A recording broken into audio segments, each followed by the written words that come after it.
Hello student, welcome to struct classes. आज के इस लेक्चर में करने वाले हैं कक्षा 11वीं फिजिक्स के प्रश्न बैंक 2022-23 का संपूर्ण सॉल्यूशन।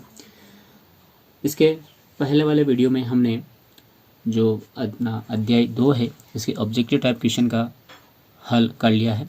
यदि अभी तक आपने उस वीडियो को नहीं देखा है तो डिस्क्रिप्शन में लिंक है, साथ ही प्लेलिस्ट भी बनी हुई है, वहाँ पर जाकर आप विजिट कर सकते हैं। अब हम इसका जो पार्ट 2 है वो लेके आए हैं। यहाँ पर सबसे पहला क्वेश्चन है, एक वाक्य में उत्तर दीजिए। क्वेश्चन पूछा है यहाँ पर कि पारसेक किस राशि का मात्रक है। पारसेक हमने पढ़ा था पहले कि पारसेक से हम जो लंबी दूरियां होती है उनको नापते हैं, इस कारण से जो पारसेक है वह दूरी का मात्रक है। अगला क्वेश्चन यहाँ पर आया है कि किसी वर्नियर यंत्र के मुख्य स्केल के एक खाने का मान 1 मिलीमीटर तथा वर्नियर पर खानों की संख्या 20 हो तो इसका अल्पतमांक ज्ञात कीजिए। क्या ज्ञात करना है कि यदि किसी वर्नियर यंत्र के मुख्य स्केल के एक खाने का मान 1 मिलीमीटर है तथा वर्नियर पर खानों की संख्या 20 हो तो इसका अल्पतमांक ज्ञात कीजिए। देखिए, अल्पतमांक ज्ञात करने के लिए सूत्र होता है जो हमने यहाँ पर लिखा है, आपके सामने है कि वर्नियर यंत्र का अल्पतमांक बराबर होता है मुख्य स्केल के एक खाने का मान, मुख्य स्केल के एक खाने का मान बटे वर्नियर स्केल पर खानों की संख्या। क्या है सूत्र कि मुख्य स्केल के एक खाने का मान बटे वर्नियर स्केल पर खानों की संख्या। तो देखिए यहाँ पर प्रश्न में ही दे रखा है कि एक खाने का मान 1 मिलीमीटर है, तो हम यहाँ मुख्य स्केल के एक खाने का मान लिख देते हैं 1 मिलीमीटर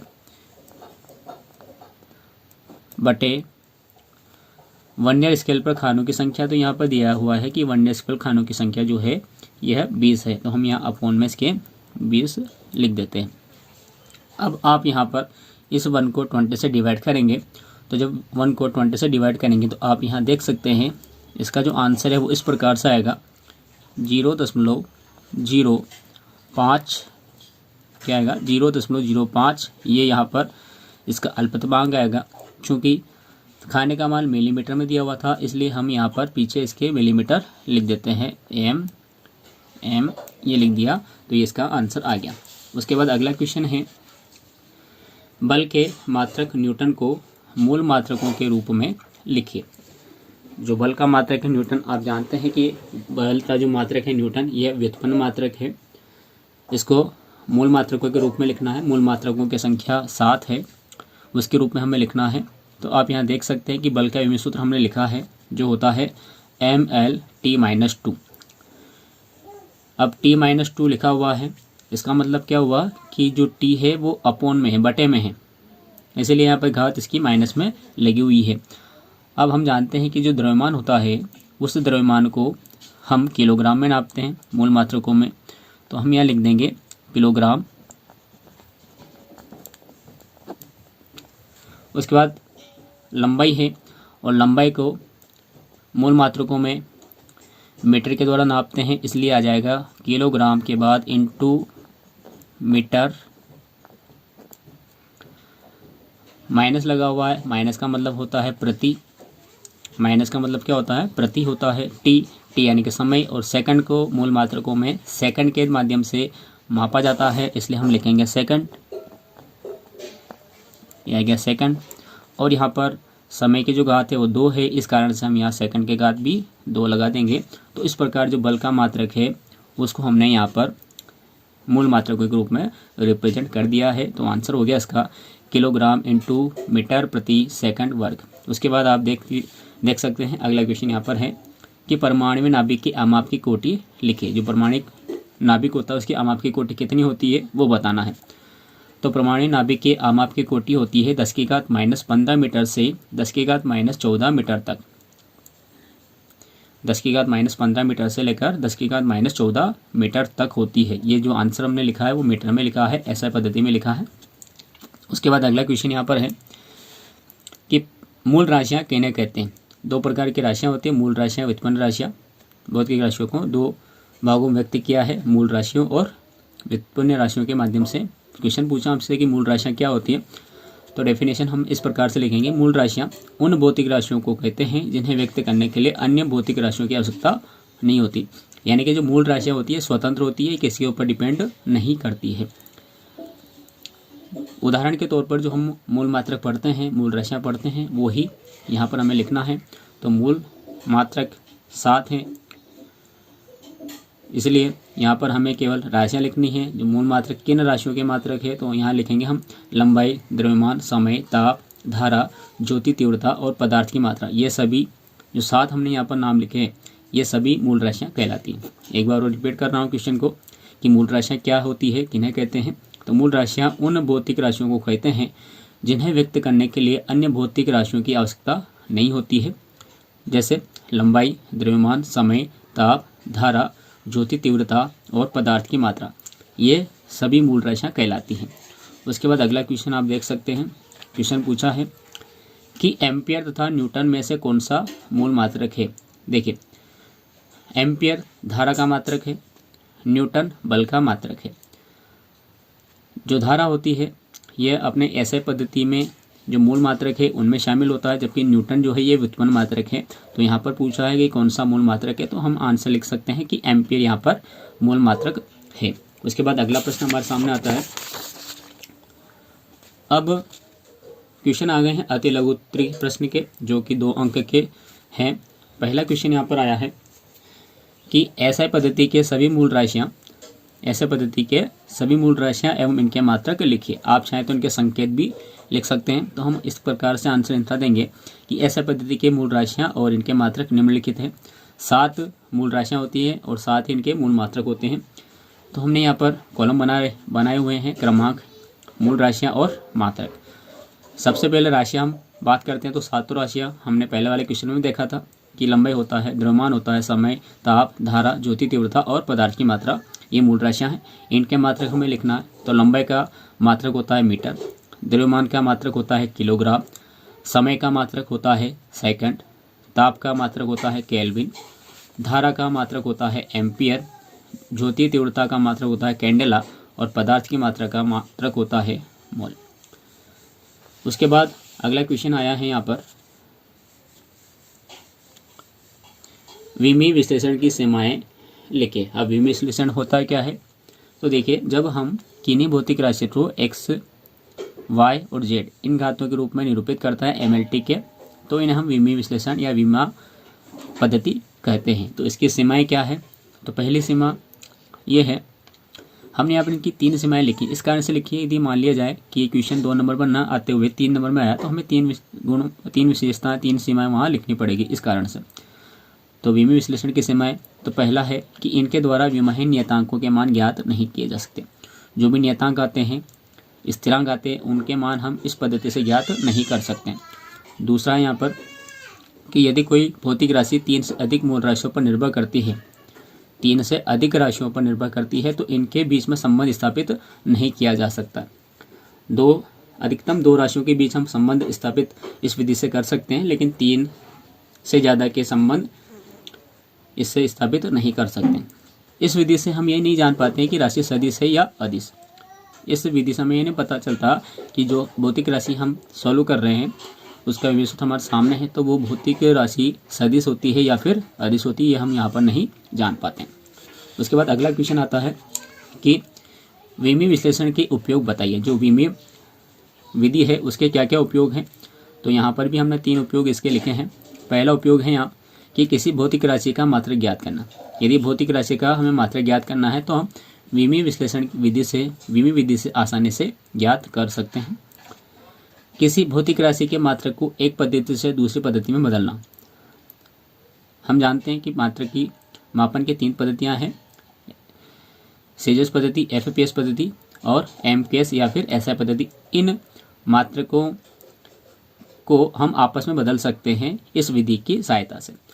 उसके बाद अगला है भौतिक समीकरण की सत्यता की जांच करना। तो हम विमीय विश्लेषण के माध्यम से पता कर सकते हैं कि कौन सा समीकरण सत्य है, कौन सा समीकरण सत्य नहीं है। इसकी जांच भी हम यहाँ पर कर सकते हैं, जिसके उदाहरण हम आने वाले प्रश्नों में देखेंगे। अगला क्वेश्चन आया हमारे सामने कि कार्य और विकृति का विमीय सूत्र तथा मात्रक लिखिए। कार्य और विकृति का विमीय सूत्र भी लिखना है और इसका मात्रक भी लिखना है। आप देख सकते हैं कार्य का जो विमेय सूत्र होता है वो होता है ml2t-2। कार्य का विमेय सूत्र क्या होता है? ये होता है ml2t-2। अब मात्रक लिखना है तो कार्य का मात्रक आप जानते हैं, कार्य और ऊर्जा का जो मात्रक होते हैं वो सेम होते हैं, तो इस कारण से इसका मात्रक हो जाएगा जूल। कार्य का मात्रक क्या होता है? जूल होता है। ऐसा पद्धति की हम बात कर रहे हैं।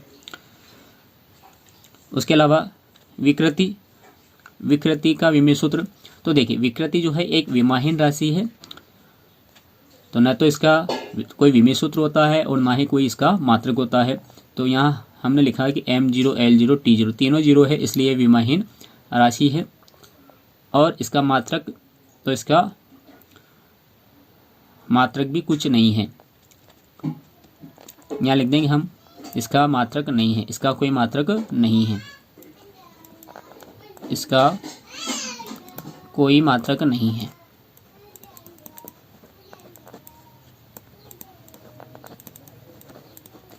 मात्रक उनके होते हैं जिनका कोई ना कोई विमेय सूत्र होता है, तो विकृति का कोई भी विमेय सूत्र नहीं है और इसका कोई भी मात्रक नहीं है। उसके बाद अगला क्वेश्चन यहाँ पूछा है कि एक पारसेक में कितने खगोलीय एकक होते हैं।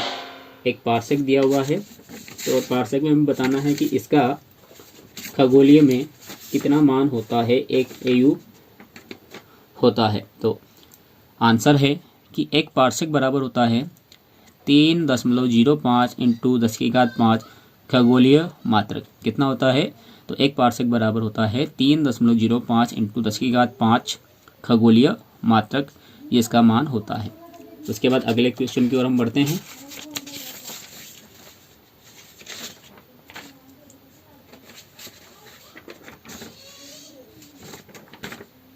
अब आते हैं अति लघु के प्रश्न।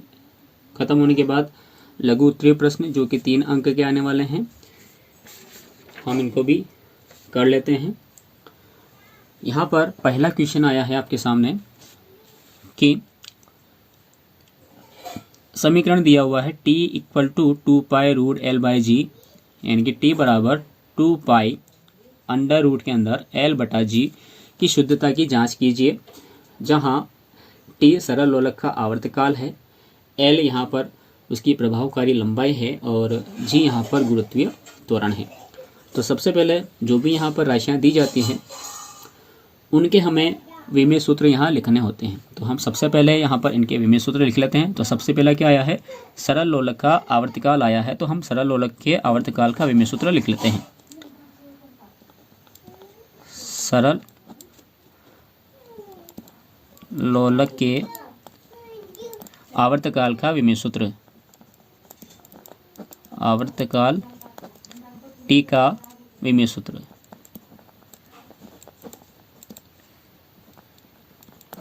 तो देखिए जो सरल लोलक होता है उसके आवर्तकाल का जो विमेय सूत्र होता है वो होता है m0 l0 t। क्या होता है? m0 l0 t। उसके बाद आया है l यानी कि प्रभावकारी लंबाई, तो सेम हम इसका भी लिखेंगे, प्रभावकारी लंबाई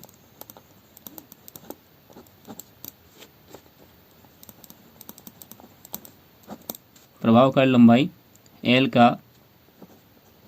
विमेय सूत्र। तो प्रभावकारी जो लंबाई है केवल लंबाई ही है, इस कारण से ये तो आता है लेंथ में, इस कारण से इसका विमेय सूत्र हो जाएगा m0 l t0। उसके बाद g आया है, g को बोला जाता है गुरुत्वीय त्वरण, तो हम इसका विमेय सूत्र भी लिख लेते हैं, गुरुत्वीय त्वरण g का विमेय सूत्र।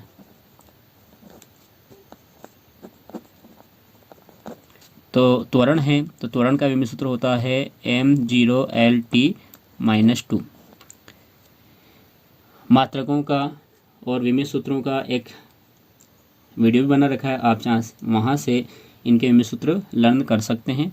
इसकी जो लिंक है वो डिस्क्रिप्शन में आपको मिल जाएगी। ये हमने मात्रक यहाँ पर मात्रकों के जो भी मान दिए हुए थे उनके विमेय सूत्र हमने यहाँ पर लिख लिए। आप यहाँ देख सकते हैं, यहाँ साथ में 2π भी दिया हुआ है। अब 2π जो है ये विमाहीन राशि है, हम यहाँ लिख देंगे 2π = क्या है? ये एक विमाहीन राशि है, इसका कोई मात्रक भी नहीं होता है और इसका कोई विमा भी नहीं है, विमाहीन राशि है। ये हो गए। उसके बाद दिया गया समीकरण हम लिखते हैं, दिया गया समीकरण।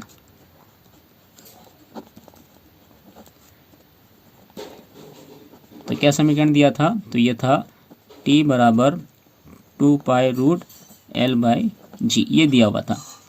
इसको हम समीकरण नंबर 1 मान सकते हैं चाहे तो, और नहीं मानेंगे तो भी कोई दिक्कत वाली बात नहीं है। हम इस जो दिया गया समीकरण था इसका LHS पोर्शन लेते हैं। तो LHS लेने पर LHS में क्या दिया हुआ है, तो यहाँ दिया हुआ t, और t का विमेय सूत्र क्या है, तो आप देख सकते हैं सरल लोला का जो t है विमेय सूत्र वो है m0L0t। तो लिख लेते हैं m0L0t, और इसको हम देंगे समीकरण नंबर 1। ठीक है। उसके बाद हम लेते हैं इसका RHS, right hand side. RHS लेने पर आप देख सकते हैं RHS में दिया हुआ था 2π रूट के अंदर L/g, ये दिया हुआ था। अब 2π तो क्या है, विमाहीन राशि था, तो इसको अपने को लिखने की आवश्यकता नहीं है। हम यहाँ पर लिख लेते हैं रूट के अंदर L/g का मान। तो ये अंडर रूट यहाँ पर हमें लगाना है। L का विमेय सूत्र है अपने पास m0L/t0, अपोन में हम लिखेंगे g का विमेय सूत्र जो कि हमारे पास है m0L/t-2, और ये अंडर रूट पूरे के ऊपर लग जाएगा। इसके बाद देखिए अंडर रूट तो पूरे के ऊपर था, इन संख्याओं को हम ऊपर पहुंचा देते हैं, नीचे वाली को तो हो जाएगी, ऊपर वाली तो ऐसी कैसी रहेगी m0L/t0 इंटू m0L/t-2 का t+2 हो जाएगा, और L का -1 हो जाएगा, और रूट ऐसा कैसे ही आप यहाँ पर देख सकते हैं समान अवयव होने पर उनकी घातें आपस में जुड़ जाती हैं। तो यहाँ पर अंडर रूट के अंदर यहाँ m की जो घात है वो देखिए यहाँ 0 है, और यहाँ m की घात 0 है, दोनों को हम प्लस करते हैं तो भी हमें m की घात 0 मिल जाएगी। फिर L की घात हमें देखना है, तो L की घात आप देख सकते हैं यहाँ पर कुछ भी नहीं है, मतलब यहाँ 1 है और यहाँ -1 है, इन दोनों को ऐड करेंगे तो L की घात भी हमें 0 मिल जाएगी। उसके बाद यहाँ पर t की घात 2 है प्लस की, और t की घात 0 है, तो हम यहाँ t की घात 2 लिख देते हैं। अब यहाँ पर क्या है, अंडर रूट लगा हुआ है। अंडर रूट का मतलब क्या होता है, जो घातें लगी हुई है उनकी आधी करके हमें बाहर निकालनी है, उनका रूट करना, स्क्वायर करना, स्क्वायर रूट करना उनका। तो यहाँ पर 0 का हाफ m0, फिर L0 का हाफ तो L0, और T2 का हाफ तो T1, तो जिसे 1 लिखने की हमें आवश्यकता नहीं है। तो यहाँ पर ये आ गया हमारे पास समीकरण नंबर 2। आप यहाँ देख सकते हैं आपके सामने कि समीकरण नंबर 1 में भी m0L0t आया है, और समीकरण नंबर 2 में भी हमारे पास m0L0t आया है। तो इसका मतलब क्या हुआ, समीकरण 1 व 2 से, समीकरण 1 व 2 से ये हुआ कि यहाँ पर जो लेफ्ट हैंड साइड है और जो राइट हैंड साइड है ये दोनों की दोनों इक्वल आई है, अतः जो दिया गया संबंध था वो सत्य है। अतः दिया गया संबंध या समीकरण सत्य है। यदि ये लेफ्ट हैंड साइड और राइट हैंड साइड बराबर नहीं आते, इक्वल नहीं आते, तो हम यह कहते कि ये जो संबंध दिया है, पूछा है, ये असत्य है। उसके बाद अगला क्वेश्चन आता है आपके सामने। यहाँ पर पूछा है कि एक ही भौतिक राशि के भिन्न भिन्न मात्रकों का प्रयोग क्यों करते हैं। ये बेसिकली नॉलेज के ऊपर डिपेंड करता है, आप इस क्वेश्चन का आंसर किस प्रकार से एग्जाम में लिख कर आते हैं। कि जैसा आपने सुना होगा, यदि हमें कोई लंबाई नापना है, छोटी छोटी लंबाई नापना है, तो हम सेंटीमीटर का यूज़ करते हैं। जैसा आपने 10th क्लास में कोई रचना करी होगी, या इससे पहले कोई रचना करी होगी, त्रिभुज बनाए होंगे, चतुर्भुज बनाए होंगे, तो उसमें हम सेंटीमीटर का यूज़ करते हैं।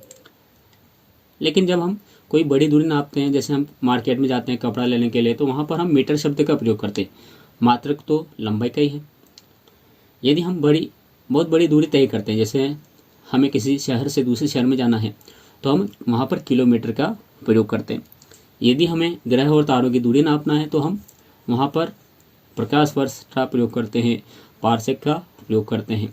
तो यानी कि हम अपनी सुविधा की दृष्टि से इन मात्रकों को प्रयोग करते हुए आ रहे हैं। तो यही आंसर हमें यह देना है कि एक ही भौतिक राशि की भिन्न भिन्न मात्राओं का प्रयोग क्यों करते हैं। तो हमने यहाँ पे इसका आंसर लिखा हुआ है, आप अपने अकॉर्डिंग भी इसको बढ़ा चढ़ाकर लिख सकते हैं कि एक ही भौतिक राशि के भिन्न भिन्न मात्रकों का प्रयोग किया जाता है। इसका मुख्य कारण यह है कि जैसे यदि हम लंबाई का ही उदाहरण लेते हैं तो हम पाते हैं कि इसके भिन्न भिन्न मात्रक जैसे कि मिलीमीटर, सेंटीमीटर, मीटर, किलोमीटर, प्रकाश वर्ष, पारसेक आदि होते हैं। छोटी दूरी के लिए सेंटीमीटर या मीटर का प्रयोग करते हैं क्योंकि यह सुविधा की दृष्टि से सही होता है। यदि बड़ी दूरी के लिए इन छोटे मात्रकों का प्रयोग करेंगे तो ये काफ़ी मुश्किल रहेगा, है ना, ये काफ़ी मुश्किल होता है। इसी कारण सुविधा अनुसार हम एक ही भौतिक राशि के भिन्न भिन्न मात्रकों का प्रयोग करते हैं। ये तो हमने एग्जाम्पल लंबाई का लिया है, आप चाहें तो द्रव्यमान का ले सकते हैं। जैसे कम सोना चांदी लेने जाते हैं हम, तो वहाँ पर उसका जो द्रव्यमान मापा जाता है वो तोले में नापा जाता है, मिलीग्राम में नापा जाता है। उससे ज़्यादा यदि भार की वस्तु नापना है तो हमें ग्राम में नापना पड़ता है। उससे ज़्यादा भार होता है तो हमें वही मान किलोग्राम में नापना पड़ता है। उसके बाद आगे और बढ़ते हैं तो मण शब्द का प्रयोग किया जाता है, जो हमारे बोलचाल की भाषा में हम यूज़ करते हैं। उसके बाद हम क्विंटल का प्रयोग करते हैं, टन का प्रयोग करते हैं। तो इस प्रकार से एक ही भौतिक राशि का बहुत सारे मात्रक होते हैं, तो हम अपनी सुविधा के अनुसार इनका प्रयोग करते हुए आ रहे हैं और करते रहेंगे। अगला क्वेश्चन यहाँ आता है कि मूल मात्रक तथा व्युत्पन्न मात्रकों में अंतर लिखिए। मूल मात्रक और व्युत्पन्न मात्रकों में अंतर हमें बताना है। तो इस प्रकार से देखिए, हमने पढ़ा था पहले, अभी जस्ट सोल्व भी किया हमने कि मूल राशियां भी होती है और व्युत्पन्न राशियां भी होती हैं। तो मूल राशियों को मापने के लिए हम मूल मात्रकों का प्रयोग करते हैं और व्युत्पन्न राशियों को नापने के लिए हम व्युत्पन्न मात्रकों का प्रयोग करते हैं। तो एक अंतर तो हमारे पास यही हो गया। हम लिखेंगे यहाँ पर इस प्रकार से कि मूल मात्रक तथा व्युत्पन्न मात्रकों में अंतर निम्नलिखित है। यहाँ पर हमने क्रमांक डाल दिए, यहाँ मूल मात्रक लिख दिए, यहाँ पर हमने व्युत्पन्न मात्रक डाल दिए। पहला हमने अंतर लिखा कि मूल राशियों के मात्रकों को मूल मात्रक कहते हैं, मतलब मूल राशियां को हमें मापना है तो उन्हें हम मूल मात्रकों से नापते हैं, इसलिए हम उन्हें मूल मात्रक कहते हैं। और व्युत्पन्न राशियों को नापना है तो हम उनके मात्रकों को व्युत्पन्न मात्रक कहेंगे। तो यहाँ हमने लिखा व्युत्पन्न राशियों के मात्रकों को व्युत्पन्न मात्रक कहते हैं। मूल मात्रक जिस प्रकार से राशियाँ स्वतंत्र होती है उसी तरह से ये मूल मात्रक भी स्वतंत्र होते हैं, तो ये स्वतंत्र होते हैं। व्युत्पन्न राशियाँ डिपेंड करती थी मूल राशियों पर, इसी कारण से व्युत्पन्न मात्रक भी डिपेंड करेंगे मूल मात्रकों पर। तो हमने लिखा यहाँ पर ये मूल मात्रक पर निर्भर करते हैं। मूल मात्रकों की संख्या 7 है जबकि व्युत्पन्न मात्रकों की संख्या असीमित है। एक बार वो समझ लेते हैं मूल मात्रकों में और व्युत्पन्न मात्रकों में अंतर। मूल राशियों के मात्रकों को मूल मात्रक कहा जाता है और व्युत्पन्न राशियों के मात्रकों को व्युत्पन्न मात्रक कहा जाता है। ये स्वतंत्र होते हैं और ये मूल मात्रकों पर निर्भर करते हैं। इनकी संख्या 7 है जबकि इनकी संख्या असीमित है। इसके बाद अगला क्वेश्चन आता है, क्वेश्चन नंबर 4।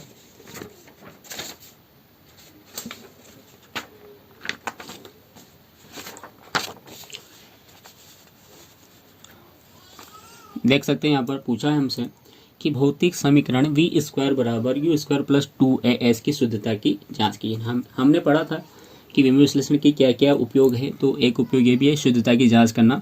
देखिए हम इसको किस प्रकार से करेंगे। सबसे पहले यहाँ पर जो समीकरण दिया हुआ है इसके अंदर जो भी अवयव आए हुए हैं, जैसे v आया, u आया, a आया और s आया, तो इन सभी के विमीय सूत्र हम यहाँ पर लिख लेते हैं। तो देखिए सबसे पहले हम यहाँ लिख लेते हैं u को बोला जाता है प्रारंभिक वेग, तो हम यहाँ लिख लेते हैं यहाँ प्रारंभिक वेग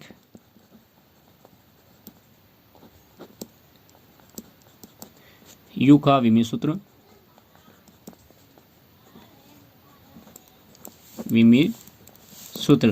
तो ये एक वेग है, वेग होने के कारण इसका विमीय सूत्र LT-1 होता है और यहाँ m होता नहीं है, इस कारण से हम लिखेंगे m0 LT-1। इनको बड़े कोष्ठक में ही लिखना है। उसके बाद v होता है, v को बोला जाता है अंतिम वेग। तो अंतिम वेग v का विमीय सूत्र, v का विमीय सूत्र, तो ये भी वेग ही है, इस कारण से इसका विमीय सूत्र भी सेम होगा, m0L_t-1। उसके बाद आया है a को बोला जाता है त्वरण। तो त्वरण a का विमीय सूत्र, तो त्वरण है तो त्वरण का विमीय सूत्र होता है m0L_t-2। उसके बाद s है और s को बोला जाता है विस्थापन। विस्थापन s का विमीय सूत्र, s का विमीय सूत्र बराबर होता है m0L_t0। क्या होता है इसका विमीय सूत्र, m0L_t0। तो हमने यहाँ पर विमीय सूत्र लिख लिया। आप यहाँ देख सकते हैं जो 2 है यह एक विमाहीन राशि है, तो हम यहाँ लिख लेते हैं 2 बराबर क्या है, एक विमाहीन राशि है, एक विमाहीन राशि है। अब दिया गया जो समीकरण था हम वो लिखते हैं। दिया गया समीकरण,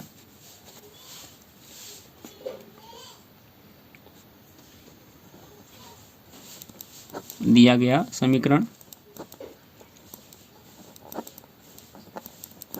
क्या समीकरण दिया हुआ था, तो ये दिया हुआ था v² बराबर u² प्लस 2as, ये हमें दिया हुआ था। तो हमें सबसे पहले इसका लेफ्ट हैंड साइड लेना है, फिर उसके बाद हमें इसका राइट हैंड साइड लेना है। तो हम यहाँ पर इसका लेफ्ट हैंड साइड लेने पर लिखते हैं LHS, लेने पर LHS लेते हैं इसका, तो ये है v²। तो v का विमीय सूत्र हमें लिखना है।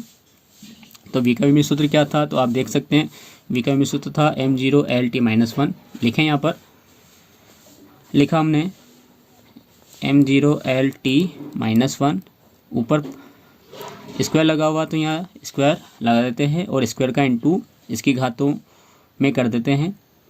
तो आप देख सकते हैं यहाँ पर m की घात 0 है और 0 का इनटू हम 2 से करेंगे तो ये आ जाएगा m0। l की घात कुछ नहीं है, मतलब 1 है, और 1 का इनटू 2 से करेंगे तो l की घात 2 आ जाएगी। फिर t की पावर यहाँ -1 है और -1 का इनटू हम 2 से करेंगे तो यहाँ माइनस के 2 आ जाएंगे, और इसको हम दे देंगे समीकरण नंबर 1। तो इस प्रकार से हमने लेफ्ट हैंड साइड की वैल्यू निकाल ली है। अब हम निकालते हैं वैल्यू इसके राइट हैंड साइड की। लिखें हम राइट हैंड साइड लेने पर, यानी कि RHS लेने पर, RHS लेने पर, RHS लिया जो दिया हुआ था u² प्लस 2as। लिखें हम यहाँ पर u² जो विमीय सूत्र इसका वो लिखते हैं यहाँ पर, जो है m0L_t-1। u की पावर 2 है तो हमें यहाँ पर इस विमीय सूत्र जो लिखा है हमने इसकी पावर भी 2 लगा देते हैं, प्लस फिर 2 विमाहीन राशि था, हटा दिया इसको। a यानी कि त्वरण, इसका विमीय सूत्र होता है m0L_t-2। क्या होता है, m0L_t-2। उसके बाद विस्थापन है, विस्थापन का विमीय सूत्र हमने लिखा है भी, वो लिखना है यहाँ पर, जो होता है m0L_t0। यहाँ पर देखिए ये तो सिंपल है, तो इसकी जो 2 घात है उनको अंदर भेजना है, अंदर गुणा कर देना है घातों से, और यहाँ पर इनटू में है दोनों चीज़ें कैसे है, इनटू में, तो इनकी घातें हम जोड़ देंगे। तो यहाँ पर आएगा m की घात 0 है, यहाँ 2 है, तो 0 का इनटू 2 से करेंगे तो m की पावर 0 ही रहेगी। l की पावर 1 है और इसका इनटू 2 से करना है तो l की पावर 2 हो जाएगी। t की पावर -1 है, -1 का इनटू 2 से करेंगे तो t की पावर -2 हो जाएगी। बीच में प्लस है, प्लस। आपको क्या करना है, सिस्टमेटिक आगे बढ़ते हुए जाना है, सवाल आपका जो डेरिवेशन है वो सही हो जाएगा। उसके बाद आगे हम बढ़ें, यहाँ पर क्या हमें घातें जोड़ना है। तो m की घात यहाँ 0 है और m की घात यहाँ पर भी 0 है, तो 0 + 0 किया तो हमें m की घात 0 मिला। यहाँ l की पावर 1 है, यहाँ भी l की पावर 1 है, तो 1 + 1 किया तो हमें l की पावर 2 मिल गया, तो यहाँ लिख देंगे l की पावर 2। t की पावर -2 है और t की पावर यहाँ पर 0 है, घातें हमने जोड़ी तो टी की पावर -2 मिल गया। अब देखिए ये दोनों जो मान आए हैं, दोनों जो विमेय सूत्र हमारे पास यहाँ मिले हैं हमें, ये दोनों सेम हैं। जब कोई दो संख्या सेम होती है हम उसको जोड़ते हैं तो वो डबल हो जाती है, दो गुनी हो जाती है। जैसे हम x + x करते हैं तो 2x होता है, तो वैसे ही ये विमेय सूत्र भी ट्वाइस हो जाएंगे। तो हम यहाँ लिख देंगे इसको twice of 2 of m0 L2 और t-2। क्या हो गया, दोनों डबल हो गए। ये x + x जोड़ते हैं तो 2 होता है, तो ठीक वैसे ही ये दोनों भी यहाँ जुड़ गए हैं, तो 2m0 L2 t-2 हो गया। अब यहाँ देख सकते हैं वापस से 2 आया, और हमने स्टार्टिंग में लिखा है कि 2 एक विमाहीन राशि है, तो यहाँ भी हम हटा देंगे। यहाँ साइड में लिख देते हैं कि चूँकि 2 एक विमाहीन राशि है, 2 एक विमाहीन राशि है, तो इसको हटा देंगे। तो यहाँ आ जाएगा ये m0 L2 t-2। क्या आ गया ये m0 L2 t-2, और इसको देंगे हम इक्वेशन नंबर 2। आप यहाँ देख सकते हैं जो इक्वेशन 1 है उसमें भी आया हमारे पास m0 L2 t-2, और जो समीकरण 2 है यहाँ पर भी आया हमारे पास m0 L2 t-2। इसका मतलब क्या हुआ, इसका मतलब ये हुआ कि LHS और RHS दोनों ही इक्वल हैं। तो हम यहाँ लिख देते हैं समीकरण 1 व 2 से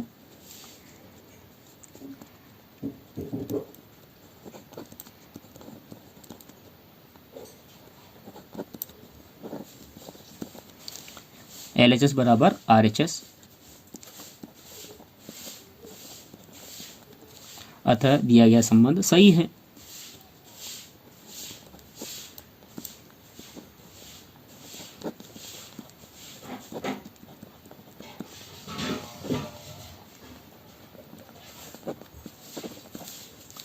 तो इस प्रकार से इसका जो सॉल्यूशन है वो हमने यहाँ पर कर लिया। हमने देखा कि यहाँ पर जो संबंध है वो बिल्कुल सत्य है। यदि ये बराबर नहीं आते, दोनों पक्ष LHS और RHS बराबर नहीं आते, तो हम यहाँ लिख देते कि ये संबंध जो है ये गलत है, असत्य है।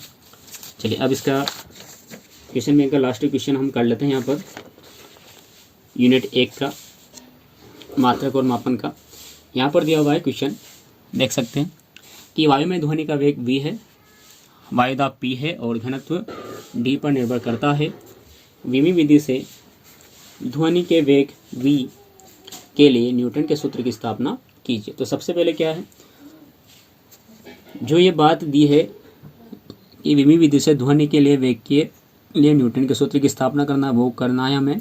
वो करने के लिए हम यहाँ पर v का विमीय सूत्र, दाब का विमीय सूत्र और घनत्व का विमीय सूत्र चाहिए। तो हम यहाँ लिख लेते हैं सबसे पहले इन सब के विमीय सूत्र। लिखते हैं हम सर्वप्रथम ध्वनि के वेग का विमीय सूत्र। ध्वनि के वेग v का विमीय सूत्र, तो वेग है तो वेग का विमीय सूत्र होता है m0 L t-1। क्या होता है, m0 L t-1। उसके बाद वायुदाब है, तो हम यहाँ लिखते हैं वायुदाब p का विमीय सूत्र।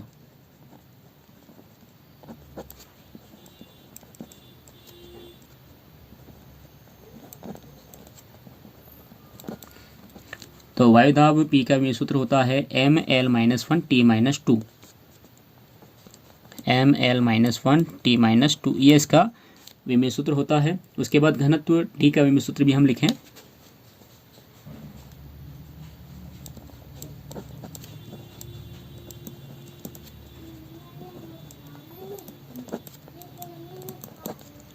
तो लिखा हमने ml-3 t0। ये हमने यहाँ पर इनके विमीय सूत्र लिख लिया। प्रश्नानुसार हम बात लिखते हैं यहाँ पर। प्रश्नानुसार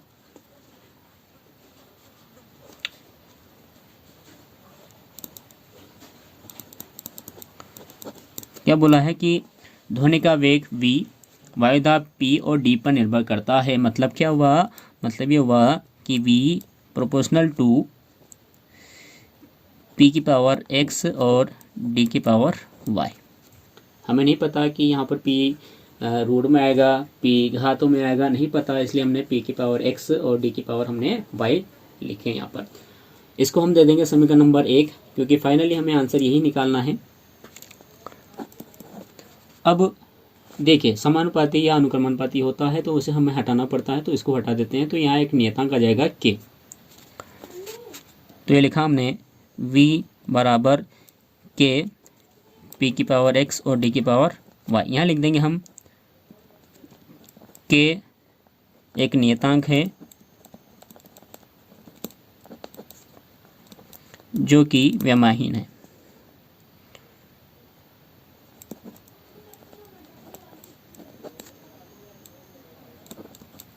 जब विमाहीन है तो हम इसको हटा देंगे और इन सब का जो विमेय सूत्र हमने लिखा है उन वैल्यूज़ को रखकर उनकी घातें एक्स वाई हम लगा देंगे जो मान यहाँ पर दिए गए हैं।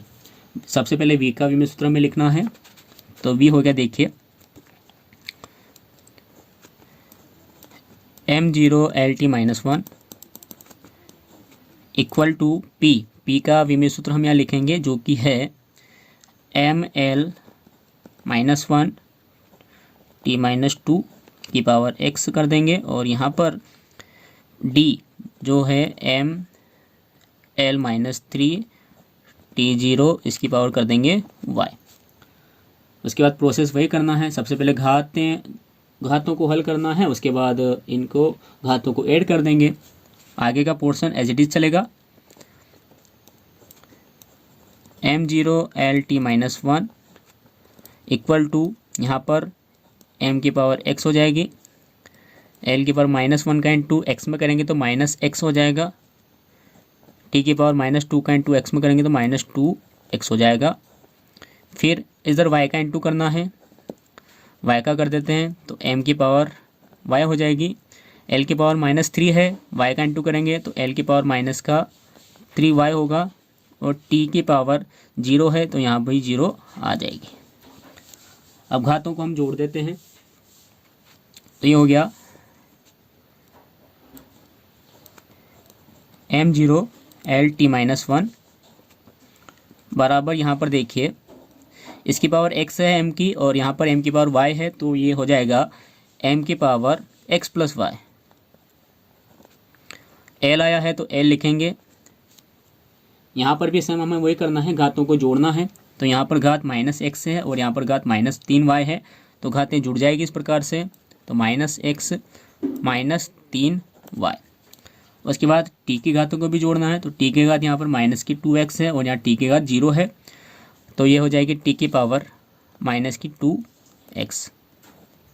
देखिए अब दोनों तरफ क्या हुआ, इधर भी MLT ही शेष बचा और इधर भी MLT ही है जो कि घातों के रूप में है।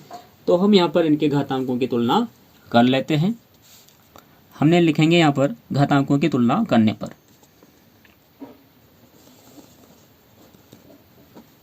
घातांकों की तुलना करने पर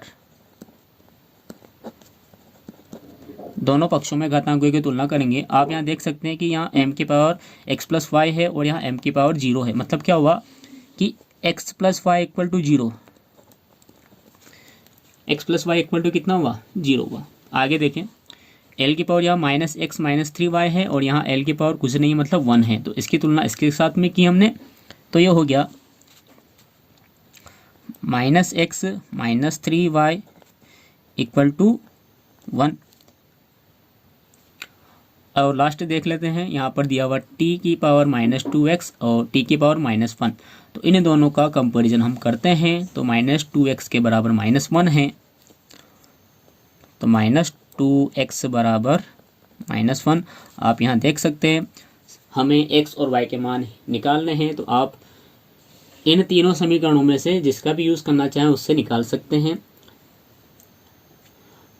मैं यहाँ पर निकाल रहा हूँ इस लास्ट वाली जो इक्वेशन बनी है इसके माध्यम से, क्योंकि इसमें केवल एक ही अवयव है x, तो आसानी से निकल जाएगा। आप चाहें तो इन दोनों को विलोपन विधि से, प्रतिस्थापन विधि से या वज्र गुणन विधि से हल करके भी x और y के मान निकाल सकते हैं। तो देखें यहाँ पर x की वैल्यू निकालने, तो -2 इसके अपॉन में जाएगा, तो हम लिखेंगे x इक्वल टू -1 बाय -2, तो माइनस से माइनस कट गया, तो x की वैल्यू आई अपने पास 1/2। जब x की वैल्यू आ गई है तो आप y की वैल्यू आसानी से निकाल सकते हैं। या तो इस x का मान यहाँ पर रख दें या इस x का मान यहाँ पर रख दें। तो हम इसमें रख रहे हैं x का मान रखने पर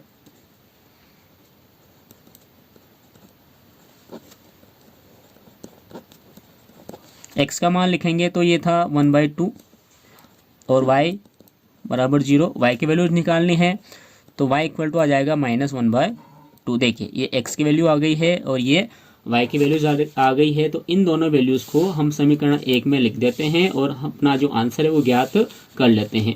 यहाँ लिख देते हैं x y के मान समीकरण 1 में रखने पर x व y के मान समीकरण 1 में रखने पर 1 में लिखा जो समीकरण था अपने पास, देख लेते हैं हम एक बार और। v प्रोपोर्शनल टू p की पावर x और d की पावर y लिख लेते हैं। v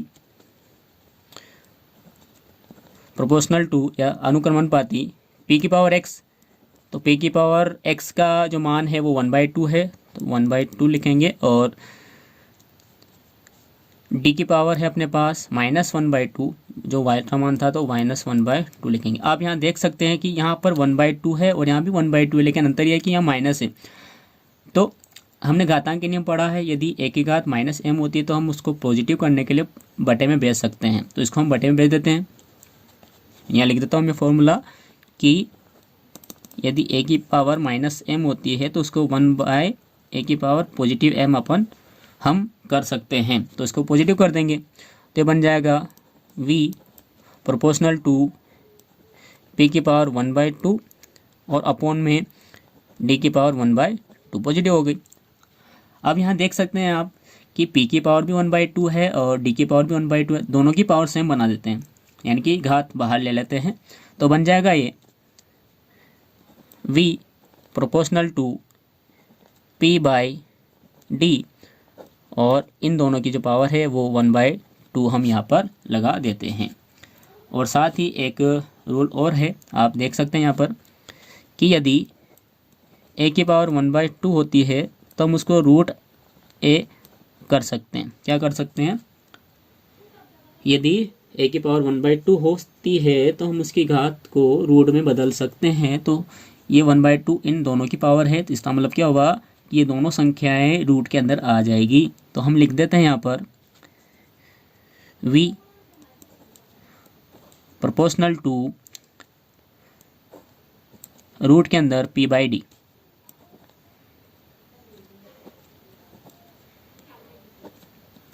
तो ये जो संबंध था वो हमें प्राप्त हो चुका है और यही इस क्वेश्चन के आंसर हैं।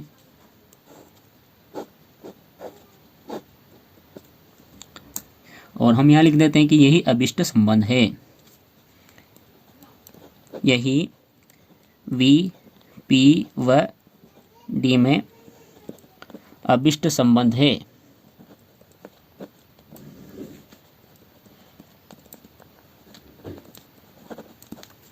तो इस प्रकार से जो अध्याय 2 है यूनिट 1 का वो यहाँ पर कंप्लीट होता है।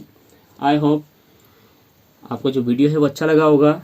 तो आप वीडियो को लाइक, चैनल को सब्सक्राइब अवश्य करें, साथ ही बेल आइकन को आप प्रेस करके रखें ताकि आगे आने वाली वीडियोस का नोटिफिकेशन आपको मिलता रहे। और इसकी जो प्रश्न बैंक है वो हम बहुत जल्दी ही पूरी कर लेंगे।